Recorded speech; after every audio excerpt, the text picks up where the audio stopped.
This is Gamer Weekly, bringing you the latest of what the video game scene has to offer. On this episode of Gamer Weekly, I have Jonas from Gears for Breakfast, and we're going to be talking about their game, A Hat in Time. Hello, everybody, and welcome to another episode of Gamer Weekly. With me today is Jonas from Gears for Breakfast. Thank you so much for coming on to the show. No problem at all. So, Jonas, you're currently working on a game called A Hat in Time. So, for those out there that don't know what the game is, what is it and what is it about? Yeah, so A Hat in Time is a 3D platformer. It's about being very cute. You have to be a very cute girl. It's absolutely mandatory that you have to be in a cute mindset when you play our game. And it's about a little girl that's stranded on a planet, and she's lost all her fuel, and she has to use her hats to gain new abilities and sort of navigate the area and defeat all the bad guys that want to be in her way. They want to take her fuel away, and she has to tell them, no, I want my fuel back. So that's the game in a nutshell. Yeah, but it's sort of on the lines of Mario 64, Sunshine, Psychonauts, Spyro, all the good games. All the good games you remember. It's all of those. And we're releasing October 5th for PC, Xbox One, and PlayStation 4. And potentially Switch? No. No, that's off the tables. It's kind of Nintendo mindset, but not on a Nintendo console. Yeah. Well, it's just because Switch is very new, and they got like limited supply of development kits and such. Obviously because the system is very new, so they have a limited list of people they let in, and we are not on a list currently. But maybe we might be in the future. Who knows? I hope so, because I love my Switch. But so you said you have to be in a cute mindset into getting to play this game. How exactly do you get into a cute mindset? Well, you sort of just have to. You have to. You have to pretend to be a little girl, a very tiny little girl. She is very precious, and she can't handle everything by herself. So you have to give her a push and help her on her way. And there's all these mean characters that try to be really mean to her, like push her off things and hurt her and kill her. So you sort of have to help her defeat those guys because they're being jerks. And yeah, it's all about just putting the player in cute scenarios, just having fun with the world, having a laugh. Like you get to star in movies in the game. You get to be under contractual obligations, which is fun. Who doesn't love like hard paperwork? That's always fun. Then we got like an entire town filled with mafia, and you have to sort of like take down the entire mafia of the town, which is also very fun and very cute. I mean, gangsters and mafia. That's all. There's a cute race right there. That's what cute's about. And then we also got our last chapter, Alpine Skyline, which is all about exploration. Like you can see in the distance, you can see like, oh, there's these giant buildings over here, and you get to put on your little hat and travel on zip lines. Well, it's very cute, very very cute. But we don't hesitate to go into dark areas, which is why we have the mafia and the murder and movies. And all the and everything goes wrong. Everything that could potentially go wrong goes wrong, and we have fun with it, which is all you can ask for a game, really. That the game has fun with you and has fun with itself, and provides you a very fun, enjoyable time. So, what made you guys want to do a game in this kind of style? So basically, when we started the game a few years ago, we were like, all right, we really like Sunshine, Mario Sunshine. We like Psychonauts. Those are good games. We don't really like the direction Mario's going. Like he's going into like Galaxy and such at the time. We're like, all right, well, we should make it like a sequel to Sunshine, really. That'd be fun. Sequel to Sunshine, that'd be awesome. So we're like, all right, let's prototype some things, and we got this really cool moveset that we developed, which is like the player can run on walls, and she can double jump, dive. She can do all these crazy things. And we were like, all right, this is really fun. It's really fun. And we want to structure it around something similar to Sunshine, where everything like she has. So Had Kid has crashed landed on this planet. She has to collect her fuel. And we're like, all right, well, each piece of fuel, which is called a timepiece, we want to structure that like Sunshine, where we put the player in really cool scenarios, kind of like Paper Mario. Have you played Paper Mario, by the way? I played Paper Mario: The Thousand Year Door. Yeah, that's the best one. The best one. That is the best one. I know. So we want to put the player in like really cool scenarios, and we're like, all right, there has to be some like cool story attached to each one. Like, not the game isn't really story heavy, but we do make some cool setups. Like we got Murder on the Owl Express, which is like the murder mission in Paper Mario, where someone has died, you have to be like a detective to figure it out. We're like, all right, we have this cool platforming course, right? You're on a train, you have to like sneak around and stuff, and we're like, all right, this needs to be cool, this needs to be interesting. We need something to push the player forward to be like, yeah, I want to be in this scenario, and I want to experience everything the game has to offer. And so we develop these cool, neat stories for every mission. So it's a bit more story. Well, it's a bit more setup heavy than Sunshine, but not as heavy as like a fully cinematic game or a super well written game. It's more like we give you a cool setup and you complete the setup and you're like, yeah, that's cool, that's awesome. So that's really what our game is about. And so you actually just showed off the murder level at Gamescom, and what was the overall reaction to the level of the game? It's been super positive, like very positive. I don't think we have a single person like go, yeah, I didn't enjoy that. But then again, I might not say that straight to our face, but it's been very positive. Like all the press we had come visit our booth and play like the full demo, because most people only got like a timed demo of it, but those that played the full version were like, we stalked them on Twitter afterwards, and they were like, yeah, hadn't time, so cool, so original. And I was like, yeah, that feels great, knowing that our game is like, well, knowing at least that portion of the game is well received is very cool, very, very cool. I think we're so positive about that demo that we showed off that we really want to just get it to as many people as possible, because I really think it sells the mood of the game. Makes it very clear that the game can stand on its own, has its own charm, it's got its own characters and personalities. But yeah, it went super well. Really good reception. Couldn't have asked for better, really. So besides your guys' booth, what other parts of Gamescom did you thought was the best? That's a good question. We went to a lot of like off-site events at Gamescom. Like we had some dinners that were really cool and such, but there's one available to the public, so I guess that's not really too interesting. Yeah, I don't know. I guess it was cool to stand for 8 hours a day. That was cool. That was neat. A lot of us had very sore feet after the event. But no. In all seriousness, all the other we were in like an indie arena booth area, and that was super cool because we got to meet and greet all the other indie games. Like Aegis Defenders was super neat. Like it's a platformer and tower defense all in one, which is a really cool idea. And then there's also Staxel and No Truce, which were super interesting games. I'd never heard of them before.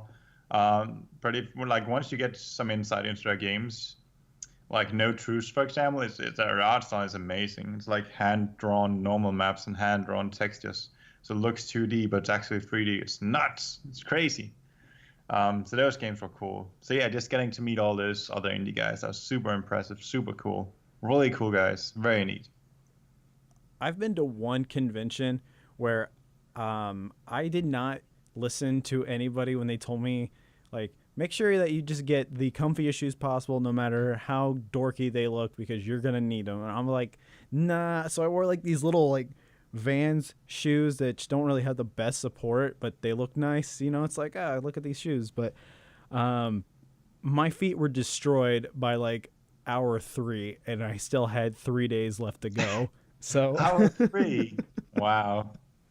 Wow. Well, because like in the convention center, so this was in Vegas. So our booth was very far away from like where all of our stuff was. So we had to go from like one end to the convention center to the other.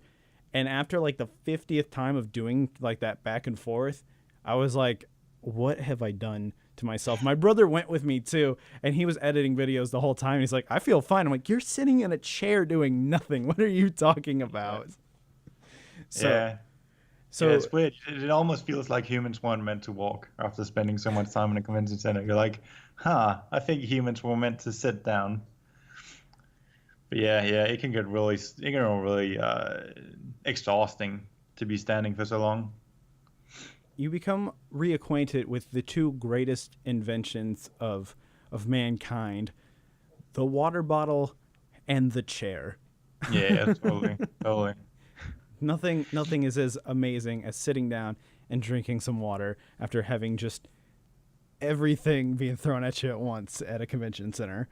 So Yeah, we had chairs for every one of our stations. We had 4 stations, and every one of them got a chair. And for us measly developers, we only got one chair to share. So we thought about our customers, our potential customers, but we didn't think about ourselves. I mean, it happens, you know. Yeah. So for a hat in time, you guys decided to use the Unreal Engine. Were there any other engines you were thinking about doing, or was like Unreal was like the one that you had in your minds the whole time?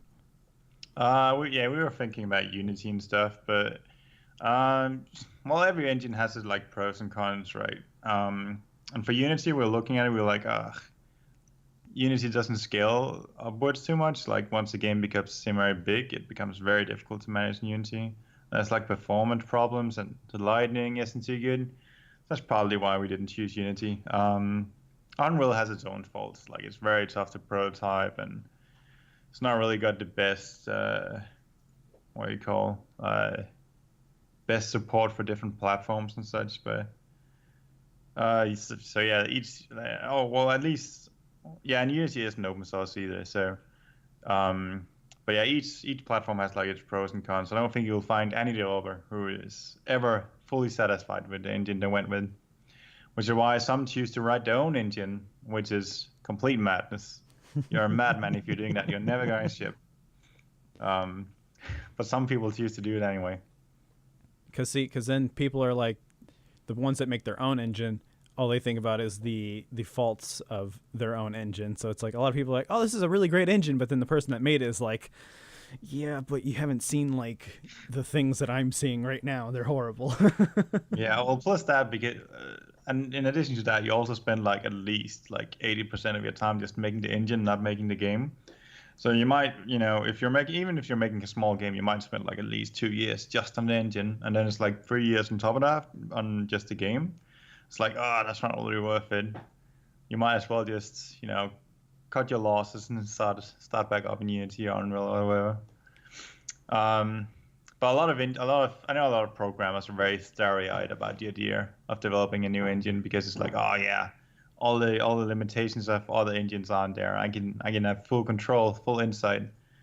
But if you're doing that as an indie, you're a madman. It's crazy talk. They're hoping that the engine is so good that it becomes like the next Unity and Unreal. Oh, no. I don't think anyone thinks that. I do think they think like, I had some issues. I was burnt before by an engine, and then think like, oh, well, I can resolve all those issues that burnt me before.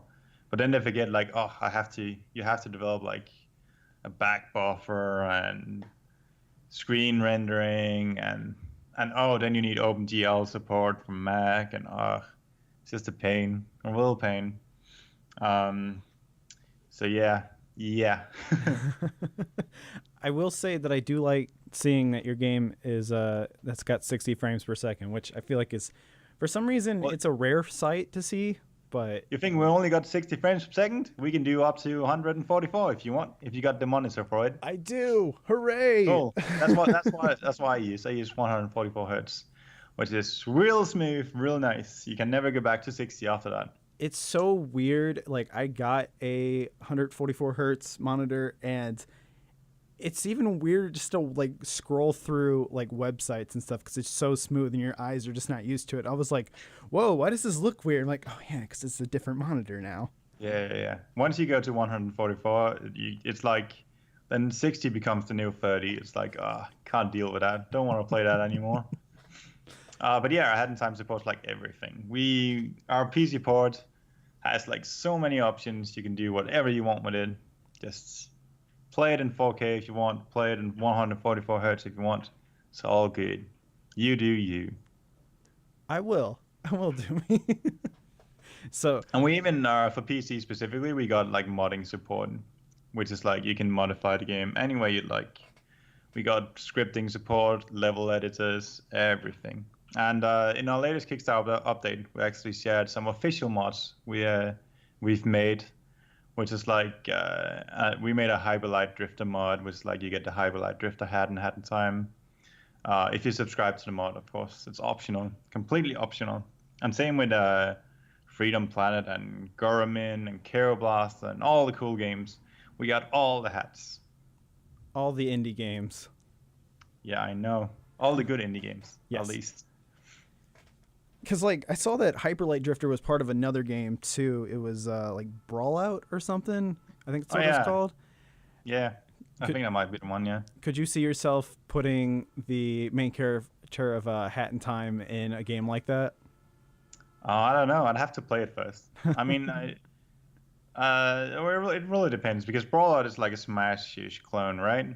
There's nothing wrong with being a clone of a game. It looks like they're going for like a Smash feel, which is fine, but it has to like feel good, has to play well, has to like use the character in a unique way that isn't like too cookie cutter. But if they did that and if the game's good, yeah, let's do it. Let's do it. I think that'd be awesome. Like, the fact that they even put Hyperlight Drifter in there, like, I would like to see a indie game Smash kind of game, you know, because everyone wants, like, you know, Super Smash Brothers. They want like all the like, oh, we got Bayonetta, we got this, we got that. It's like, well, can we get an indie version of it? You know, like, let's get a Hat in Time, let's get Hyperlight Drifter, let's get Super Meat Boy for some reason. Why not? I don't know. Yeah, I've noticed there's a lot of Smash like games popping up recently. Like there's Brawlout, and there's also like the new one by the Project M team. I don't really remember the game name, but they revealed a new game recently, which looked promising. So yeah, there's a lot of new Smash like games coming out, which is cool. That's gonna be the next military shooter phenomenon game. Is who can make the best Smash Brothers besides the people that make Smash Brothers? Yeah, yeah.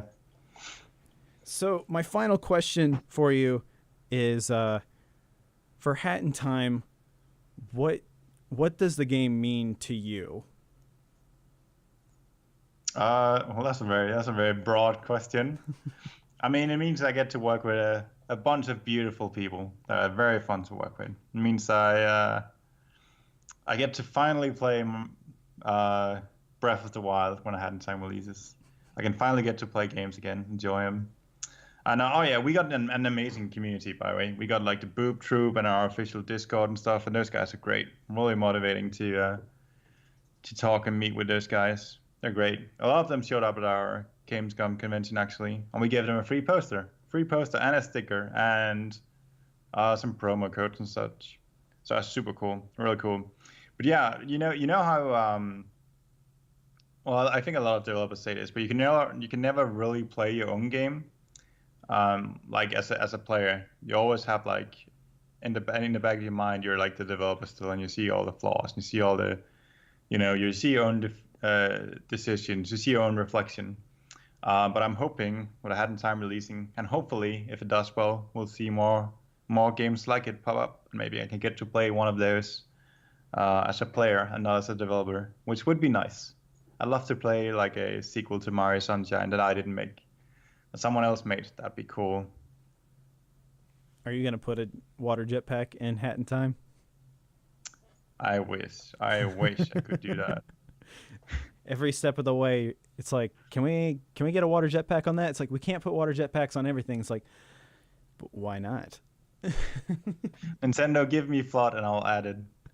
Just give me all the floods. I'll do it. I mean, Mario's got a hat. I don't see why they can't put it. Oh, no, then there's Microsoft and Sony, too. I'm sure we could find something, right? Hats for everybody. Yeah, give me the hats. I'll add them. I don't care. Well, Jonas, thank you so much for coming onto the show. Where can people find A Hat in Time? Yeah. You can find A Hat in Time at hatintime.com, as well as the Steam store, the GOG store, Humble store, PlayStation store, and Xbox One store. Awesome. Well, thank you again for, man, my chair is about to fall apart. Thank you so much for coming on to the show. Anybody out there that has enjoyed listening to the show, thank you for enjoying it, for one. And also subscribe. It helps me out a lot. We're available on YouTube, SoundCloud, Google Play, iTunes, and pretty much anything that streams audio besides Spotify. Which, hey, Spotify, hit me up, just saying. Thank you guys so much for listening, and goodbye.